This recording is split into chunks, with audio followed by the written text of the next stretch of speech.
I just wanted to talk a little bit about meditation. It's something that's taken me a long time to understand, and I just wanted to share a few thoughts. So it's a bit random, but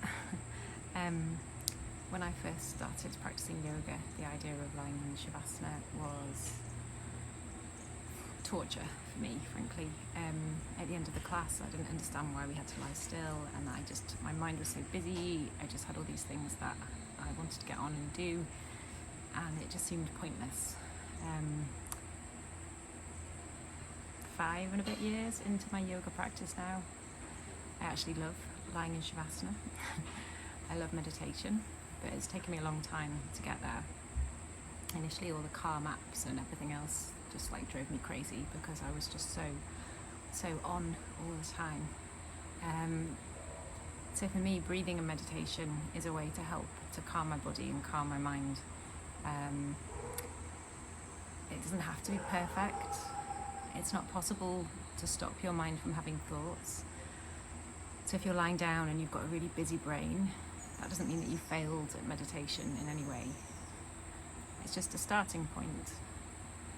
And each time you have a thought, if you actually become aware of and notice your thought instead of trying to run from it,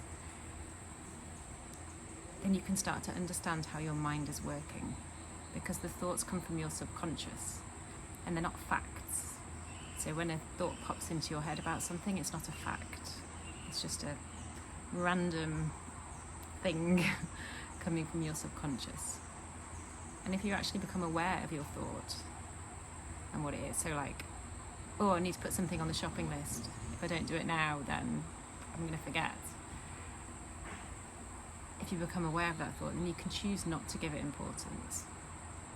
You can choose to decide, well, for the however many hours I've been asleep last night, these things didn't happen. So for 10 minutes now, these things not happening isn't going to make a difference.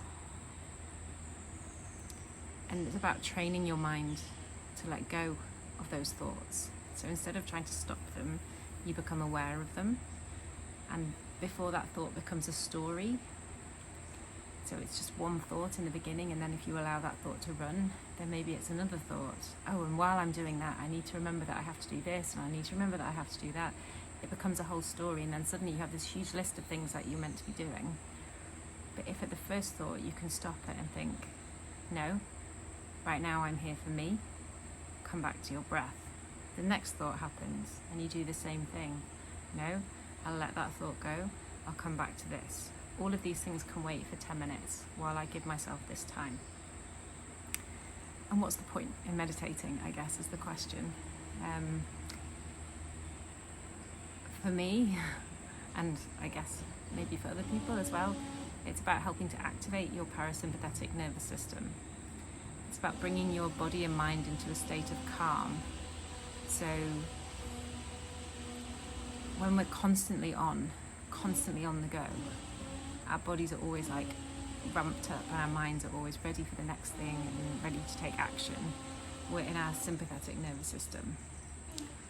And if you're constantly living in this state of fight or flight, which is what it's called when you're in your sympathetic nervous system, then over time that can have a really detrimental effect on your health. So this is one of the stress is one of the sort of determinant factors of this. And if you're constantly living in a state of stress, I think it's widely known and understood now that stress is one of the major causes of many, many health conditions. So if you're able to find a little bit of time for you, just to quiet your body and quiet your mind. And it may sound crazy, but even 3 minutes of the breathing in for 4 seconds and out for 6, 3 minutes of that can have a huge impact on your body for up to 6 hours afterwards.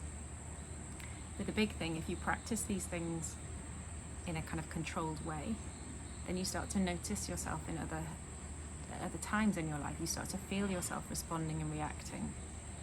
And then you can begin to slow down and pause and choose to react in a different way. So you can train yourself over time.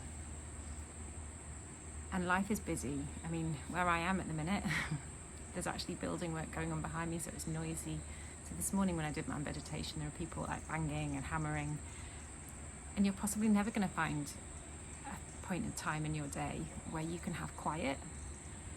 And actually that's probably more beneficial, because if you only ever meditate somewhere that's completely silent with no distractions, then that's not going to help. Sorry, this mosquito. That's not going to help you massively in day-to-day life. So actually, if you manage to quieten your body and quieten your mind while there's stuff going, obviously everybody has to be safe, but while there's noise going on around you, personally I think that that's a really useful skill to have. And I really remember practicing yoga, oh god, it was, I think, at the end of lockdown, so it must have been in 2020, and I hadn't been practicing for that long. And there was some construction work going on, and I wanted to practice outside because it was a nice day and these people were banging and hammering, and I was getting so annoyed. I was just, stop that noise, I want to practice yoga. And then I realised that they weren't doing it to annoy me, they're just getting on with their lives, and I have to live in harmony and alongside everybody else. So actually I chose to just let that go, just let the noises come and go, wash over me, and just stay in my own space, which isn't easy, but it is possible. So if you're waiting for the perfect time where you've got like complete silence and nobody will disturb you, and you know, maybe that's not achievable. So maybe just try a short meditation in whatever circumstances you have, not while driving or operating heavy machinery, so there seems to be a warning on all of the videos for that. But yeah, if you wait for perfect, that's why my meditation videos so far are far from perfect, but it's something I feel really, really called to share. I think there's so much stress in the world now, and if we can just give ourselves a little bit of time, then we can help to heal ourselves. So yeah, you'll never find the perfect time maybe, and maybe if you wait to go on a retreat to do meditation, then you'll maybe do it for a few days out of your year. But if you can introduce just a short practice in the morning or before bed or whenever works for you, and then build from there, I think it can be life-changing. And I truly, truly believe it's accessible for everybody. And so Yoga Nidra is what I started with, which was a form of meditation, or is a form of meditation, often referred to as the yoga of sleep. And it helped me so much. For a long, long time in the past, I had really, really quite, I would describe severe insomnia. And I was on all sorts of different medications for a period of time. And Yoga Nidra really helped me to relax and fall asleep.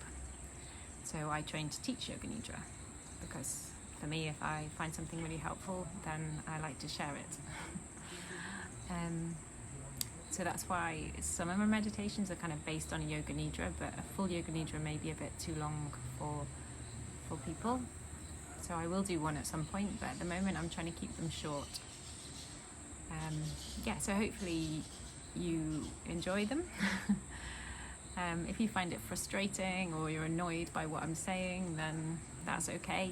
Just kind of go with it, and yeah, you never know where it will take you. Thank you.